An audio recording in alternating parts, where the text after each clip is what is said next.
We do have the wealth number on crossing. record.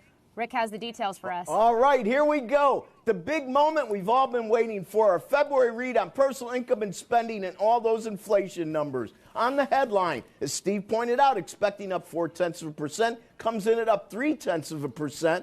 Now, the revisions aren't showing yet, but maybe as we go through the rest of the numbers, they will. Personal spending up 0.8, up 0.8. That is a stellar number. 0.8 is the best number going all the way back to January of 23. If we look at real spending, up 0.4%. That is the best level going back to December of last year. And if we look at the deflator month over month, up 0.3 as expected. And here we go. Year over year deflator, 2.5, 1/10 higher than 2.4, which was the lowest level since February of 21. This is 1/10 higher than that, but as expected, it really does break a streak of numbers moving lower. Now, let's look at the PCE core deflator month over month, and that is up 0.3. Definitely less than 0.4 in the rearview mirror, as expected, and my favorite is 2.8 on the PCE core deflator year over year. 2.8 as expected, which means it remains at the best levels since March of 21. Okay, revisions are coming in now. I'll hit the ones that are most important. On the year-over-year core I just went over, last month's 2.8 now becomes 2.9, so we're actually lower. But if I was the market right now, Steve Leisman, my guess is that these numbers are generally as expected, but we're not making progress on year over year, so the markets are going to have to fight that out. Steve, want to get your reaction to this as I hear you say, wow. Add to that. Rick, you are the market, Rick. I don't know if you were the market. You are the market, man. Today he's the only market. Look, it's chill on the inflation numbers. It's hot on the consumption and the spending side. As far from what I could tell, income was 0.3, but outlays was 0.8. I mean, that's blowing me away. What did you say, Rick, about real spending was up 0.4%? That's inflation adjusted. Yes, is that 0.4%. Yes, 0.4%. Diane, exactly right. All right, Diane, right here on TV, putting the pressure on you. Is this going to upgrade our first quarter GDP numbers, isn't it? What do you got? Can Absolutely. You do it on TV? And in fact, I'm looking at the. Do it in your head. So I'm doing in my head close to 2.5%. I'm thinking on the first quarter.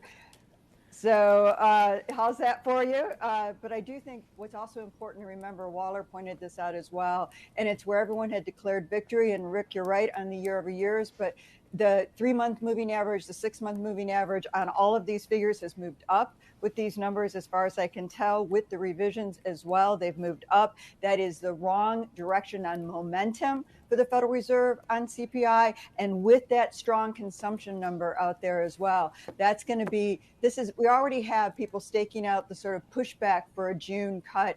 What's the rush? Wait a little longer. 9 of the 19 participants wanted 2 or less cuts, and it's only 1/4 point move by one person within that meeting that brings it down to 2 cuts for the year. I know that's splitting hairs, Steve, but the timing of rate cuts keeps getting moved out. We need to see a lot of improvement in terms of inflation in March before we get to a June cut, but also a big slowdown in employment. I'm shaking my head, Diane.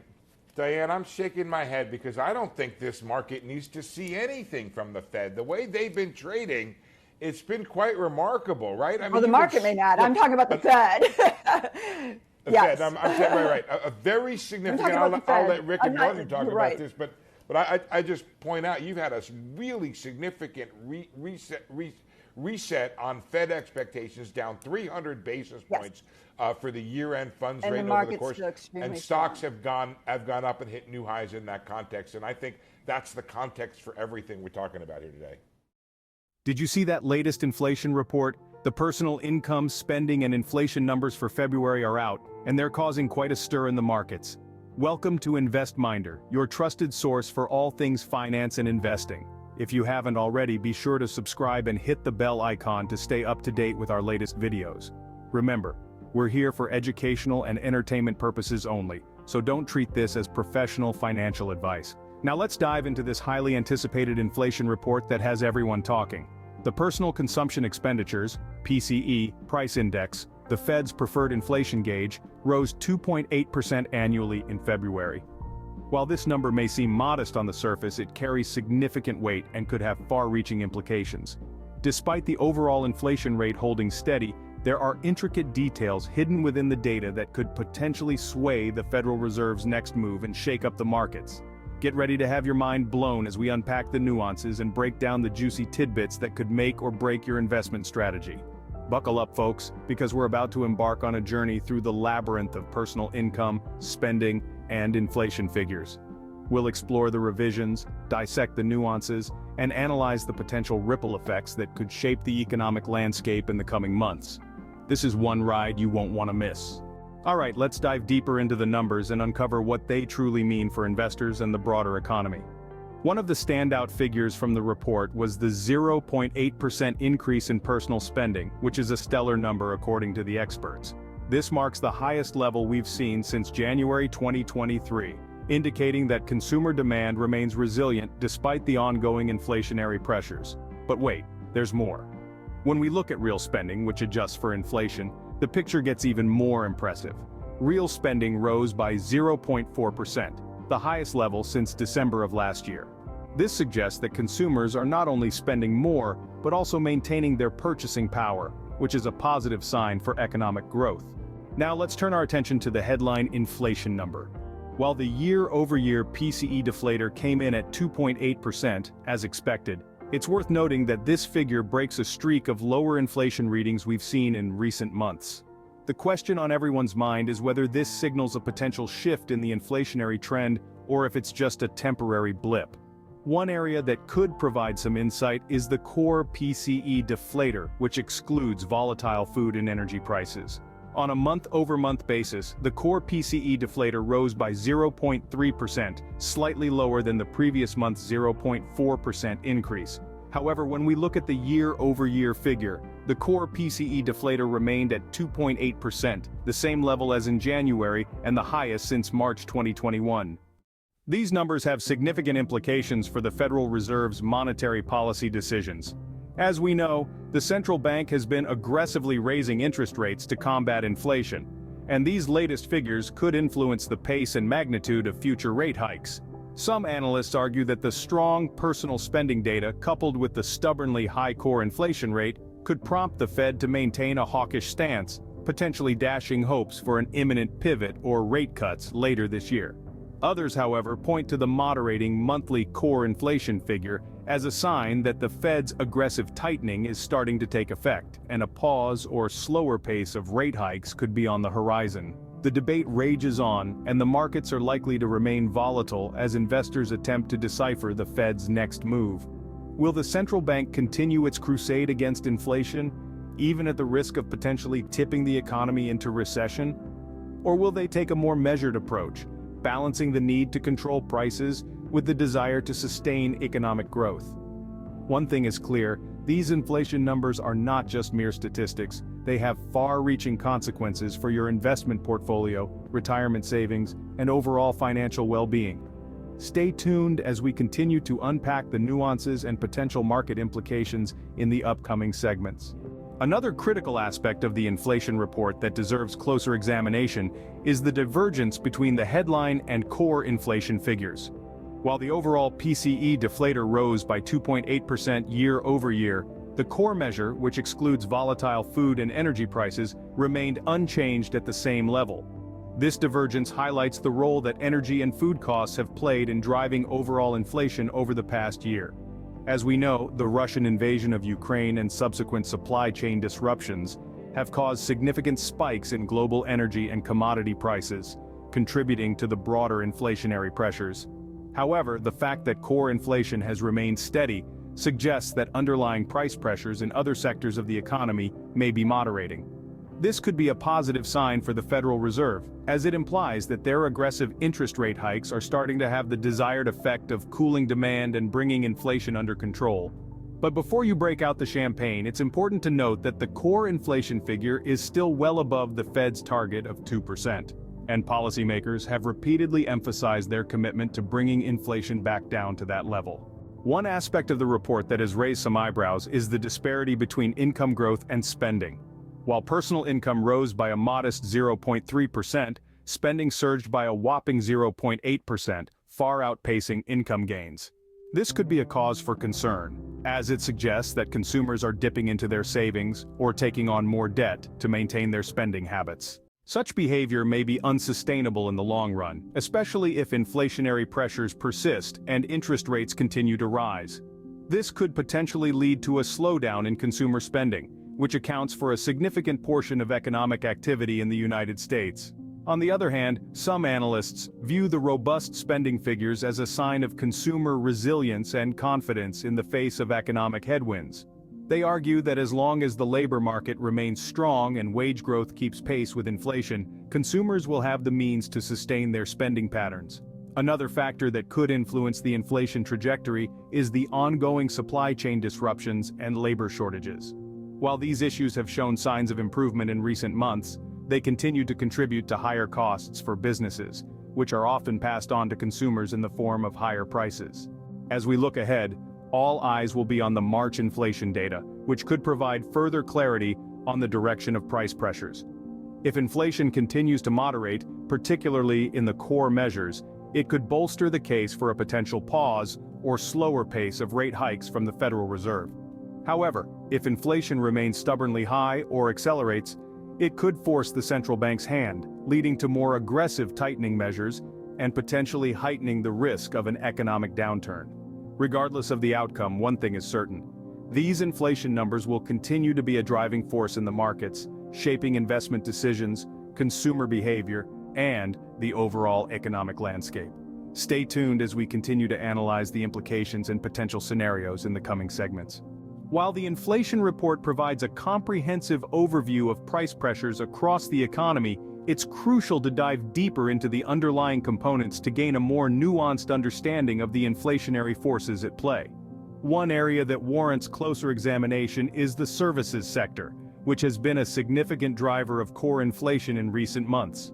Services, which encompass a wide range of activities such as housing, healthcare, and recreational services, have seen persistent price increases, even as goods inflation has begun to moderate. This trend is particularly concerning because services tend to be more labor-intensive and less susceptible to global supply chain disruptions, making them stickier and more difficult to bring under control. Economists argue that the continued strength in the labor market, with low unemployment rates and robust wage growth, could be fueling these service sector price pressures. As workers demand higher wages to keep up with the rising cost of living, businesses may pass these increased labor costs on to consumers in the form of higher prices. Another factor contributing to service inflation is the shift in consumer spending patterns during the pandemic. With fewer opportunities for discretionary spending on goods and travel, many households redirected their expenditures towards services such as home renovations, pet care, and streaming subscriptions. This increased demand, coupled with supply constraints in certain service industries, has put upward pressure on prices. While the Federal Reserve has been primarily focused on the overall and core inflation figures, the composition of price pressures could influence their policy decisions moving forward. If service inflation remains elevated, it may prompt more aggressive interest rate hikes to cool demand and bring wage growth in line with the central bank's target. On the other hand, if goods inflation continues to moderate while service inflation persists, the Fed may need to consider more targeted measures to address specific sectors of the economy, rather than relying solely on broad-based interest rate adjustments. Another area of concern highlighted in the inflation report is the rise in shelter costs, which make up a significant portion of the Consumer Price Index.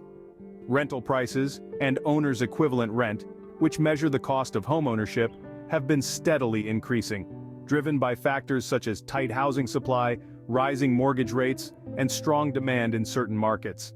While shelter costs tend to be slower moving and less volatile than other components of inflation, their impact on household budgets can be significant, particularly for those with lower incomes or living in high-cost urban areas. This could potentially dampen consumer spending in other areas and weigh on overall economic growth. As the Federal Reserve grapples with these multifaceted inflationary pressures, their communication and forward guidance will be crucial in shaping market expectations and ensuring transparency in their decision-making process.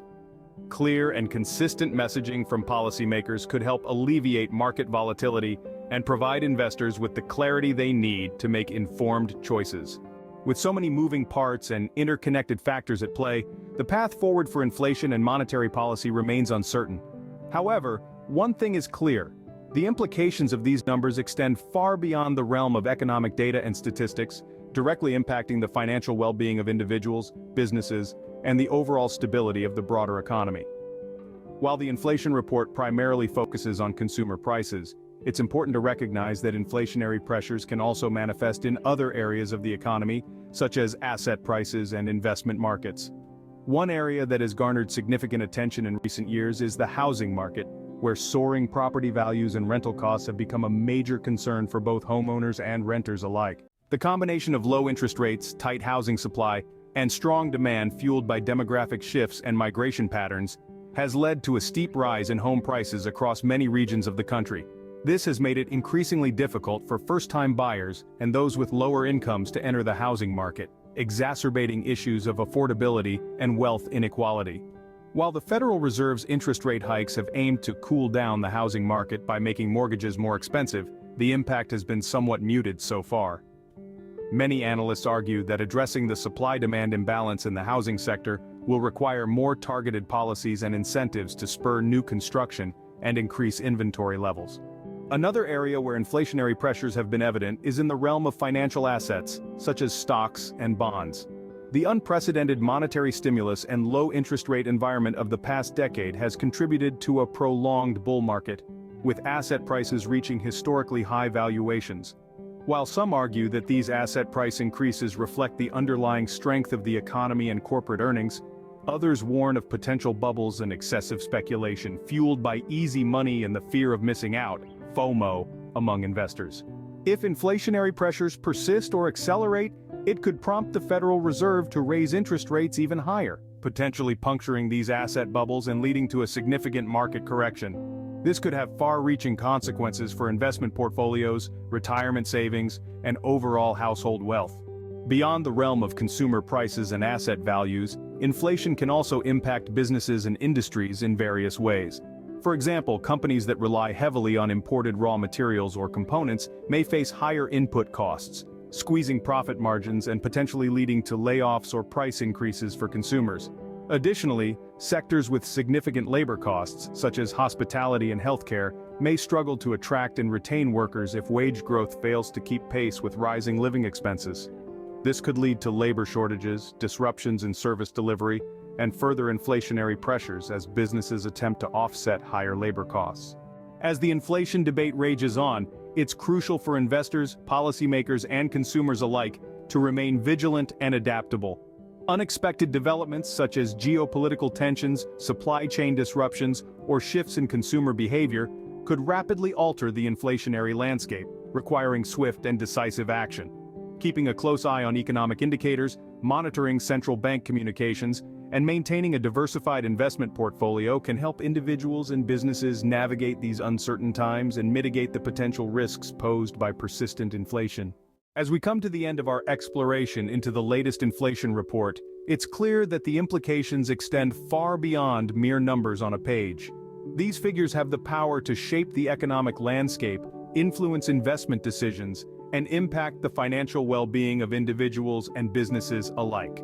Throughout this journey, we've delved into the intricacies of personal income, spending, and inflation data, uncovering the nuances and underlying forces driving these trends. From the divergence between headline and core inflation to the persistent pressures in the service sector and housing market, each aspect offers a unique perspective on the complex interplay of economic forces. While the path forward remains uncertain, one thing is clear: vigilance, adaptability, and a willingness to think critically about the data will be crucial in navigating the ever-changing inflationary landscape. Whether you're an investor, policymaker, or a consumer, staying informed and making data-driven decisions can help mitigate potential risks and seize opportunities as they arise. As we bid farewell, remember that the world of finance and investing is ever evolving, and knowledge is power. Stay tuned for our future videos, where we'll continue to break down complex economic topics and provide insightful analysis to help you make informed choices. If you found this exploration valuable, be sure to like this video, subscribe to our channel, and hit the notification bell to never miss an update. Until next time, keep an open mind, stay curious, and never stop learning. The world of investing is full of opportunities for those willing to embrace the challenges and think outside the box. Thank you for joining us on InvestMinder. Thanks again for watching, and good luck with your dividend empire aspirations. Hope you found today's analysis helpful as you look for profitable new stock opportunities. This was InvestMinder. Remember, knowledge equals profit in the stock market. Thanks so much for watching, and please hit that thumbs up button if you got value from this video. Make sure you click to subscribe as well to get our next videos when we reveal the best new insider stock purchases. Invest wisely, trade carefully, and we'll see you next time. Disclaimer: InvestMinder is an independent stock market commentary channel for entertainment and basic informational purposes only. We are not licensed financial professionals and do not provide personalized investing or financial advice. P.S. If you stayed watching until here, you are awesome. Thank you for enabling me to keep making these videos with all the likes and subscribes. Have a great day, and we love you all.